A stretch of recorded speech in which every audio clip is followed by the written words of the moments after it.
Guess not all of Vesemir's teachings have receded into oblivion. A witcher can forget to eat, to drink, to breathe even. But a witcher never ever forgets to care for his blade. Yeah, I used to repeat that incessantly.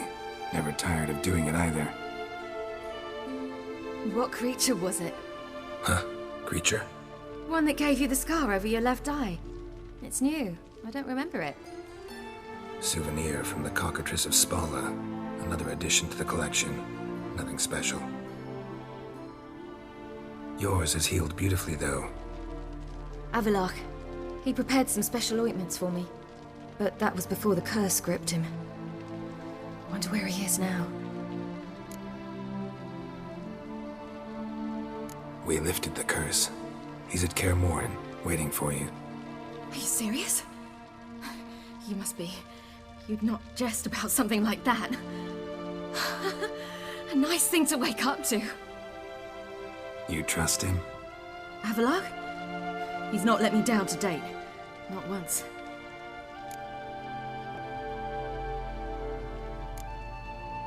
Why exactly is Avalach helping you? Sages have never been fond of humans. He doesn't do it for me. It's about my power. As if it could ever be about anything else. Avalach tried to teach me how to control my ability. He was also making sure I didn't fall into Eredin's hands. What's Eredin after? What's he want from you? What everyone wants. Control of my powers. His homeworld faces annihilation. Eredin's decided to invade ours. Brilliant, wouldn't you say? Can't achieve much on his own, so he needs to bring an army. Except his navigators can't possibly move him and thousands of NL between planes. Their abilities won't allow it. Whereas yours will. Exactly. And if I die in the process, well, that's a necessary sacrifice.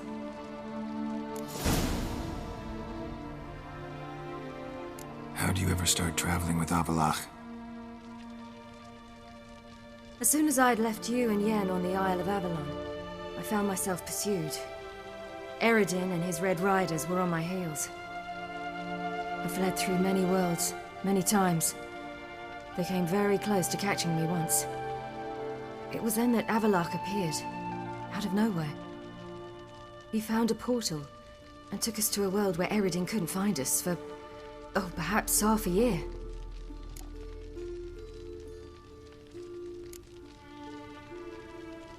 The world where Eredin couldn't find you.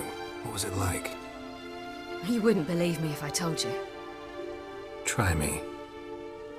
People there had metal in their heads.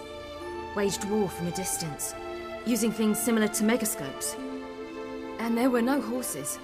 Everyone had their own flying ship instead. Cyri, stop fooling around. Told you wouldn't believe me. We should have stayed there. So why'd you return? I thought the hunt had lost my scent for good. I thought I was safe. Besides, I wanted to find you. You and Yennefer. You were looking for us. We were looking for you. Times I thought you were just a step away. Other times, felt like I was going around in circles. I'm not surprised. There were times I fled pell-mell headfirst and forward.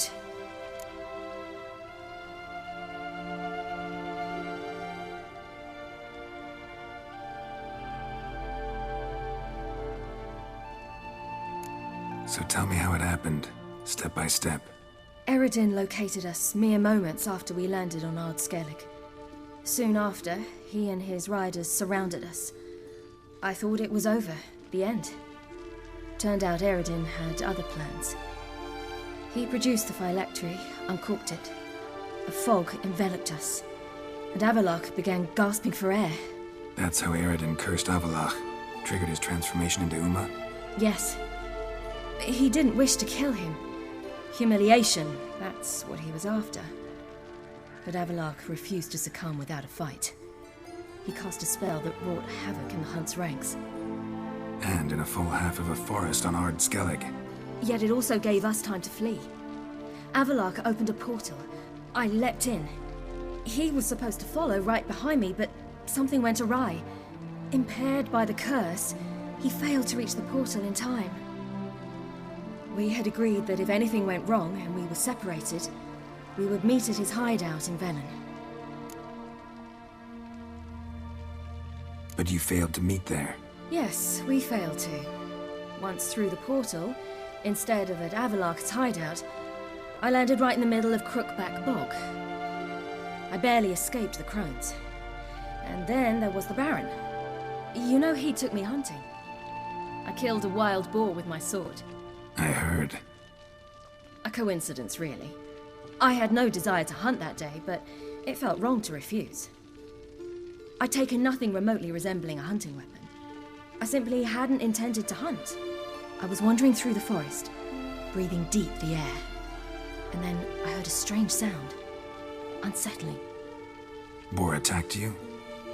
Mm-hmm. Big as a bison, and lumbering straight at me. And all I had was my sword. I had to manage.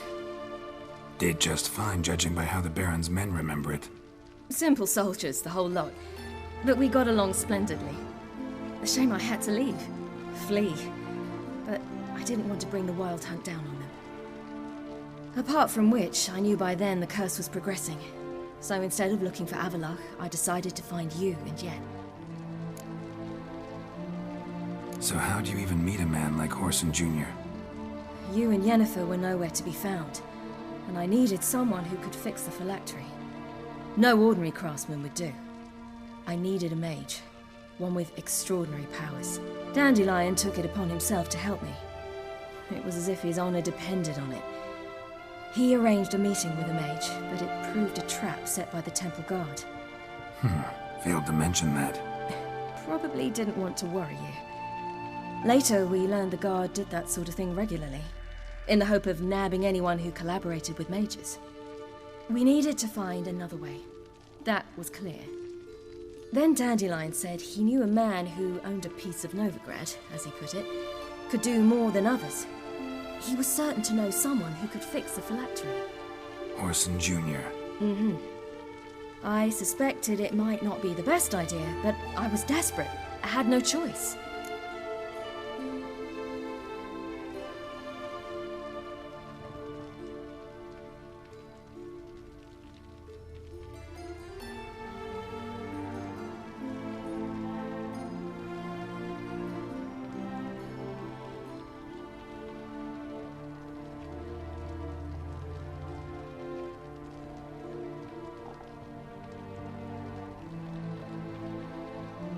You suspected right.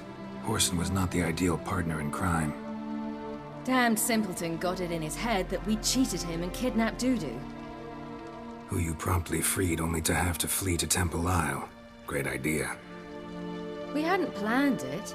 Had no time to consider. We just bolted. I didn't even realize the guardsmen were driving me into a trap. Suddenly there I was, and I knew I had to disappear. At once.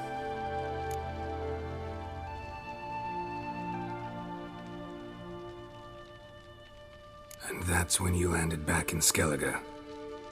The shore of Hindisfjall. The first pleasant place that came to mind. Hjalmar and I used to swim there. Wait, so you actually wound up there by accident?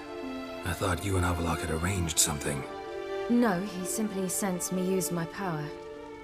Just as Eredin can sense where I am, where I travel. In fact, Eredin arrived soon after I did. His riders in tow. Once again, things happened quickly. Lofoten, the hunt's attack, my flight. And then, dreams. Just dreams.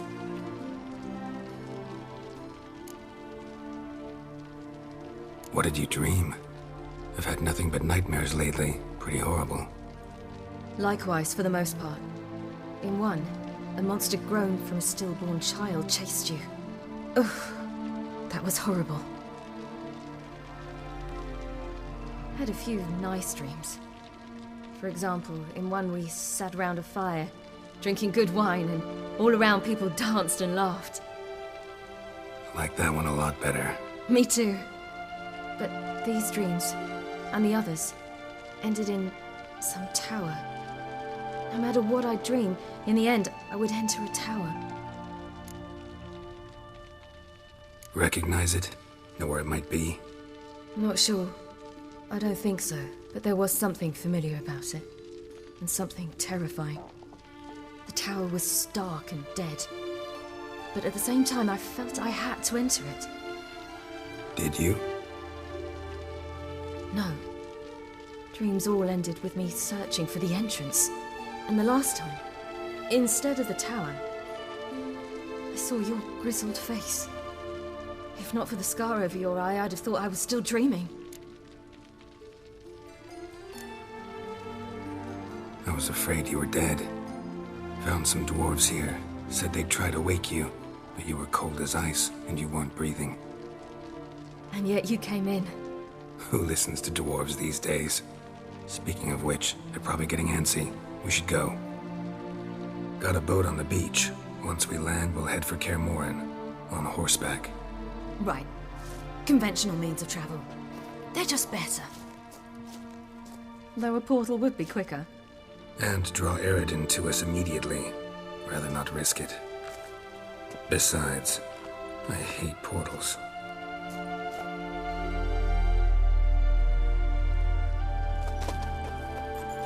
Damn.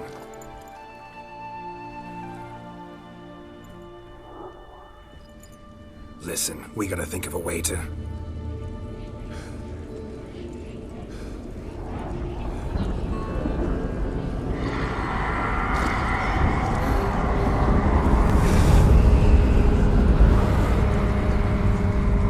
Get us out of here. They'll know where we've gone. They'll know how to find me. They already do. Cyri, take us home.